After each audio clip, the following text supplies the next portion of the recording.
Hey guys, it's Bull Woman here. So sorry I haven't been posting any updates on those turkey eggs.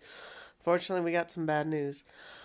Uh, we lost all four, unfortunately. We lost two a while back. One unknown reasons, and this happens. I've heard turkey eggs are actually really hard to incubate and hatch because they are so finicky about what their needs are. Uh, with as far as temperature, humidity. Yeah, you got to have the humidity a certain way. You got to make sure it stays that way. And that's the way it is for all eggs. It's just for some odd reason. Oh, by the way, this is my younger dog, Duke. He's a very sweet boy. Say hi, Duke. Dookie Pookie. He's like, no thanks. Want to say hi or no? Alright, he's going to be shy. But I decided to break those first two open after I discovered they were no longer developing. One was for an unknown reason. The other was it had ripped open its yolk while still in the egg.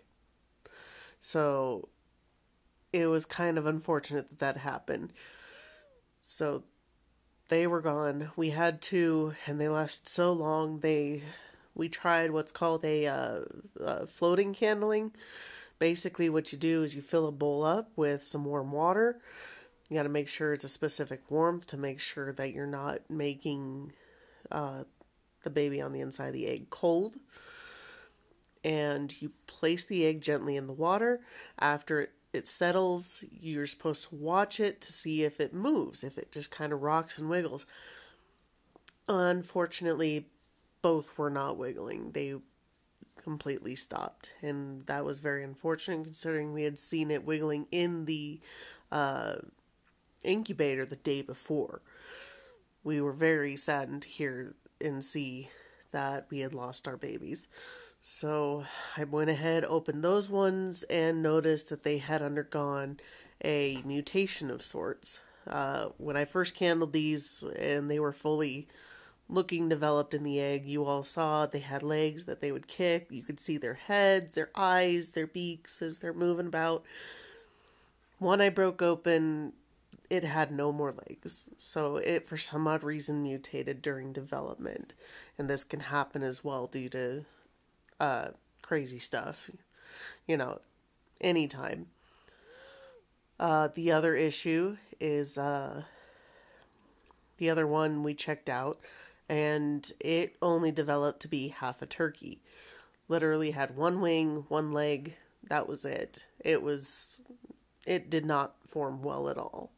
So unfortunately, we lost all four babies. It was very disappointing, very disheartening.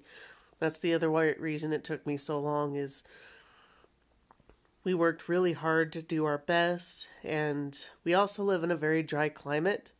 So those incubators that have little reservoirs for their humidity adjustments, they tend to dry up very quickly here in Colorado, unfortunately. So lessons have been learned, but at the same time, we haven't fully given up just yet.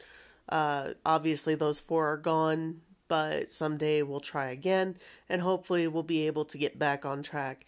In the meantime, we're going to keep doing our best to take care of the chickens, the ducks, our two cows, Tina and Marshmallow, our llama, Fina, our alpaca, George. And as you can see, we have Big Duke sitting up here on my lap. He's not letting me go anywhere. He knows I was pretty disappointed, so he stuck with me.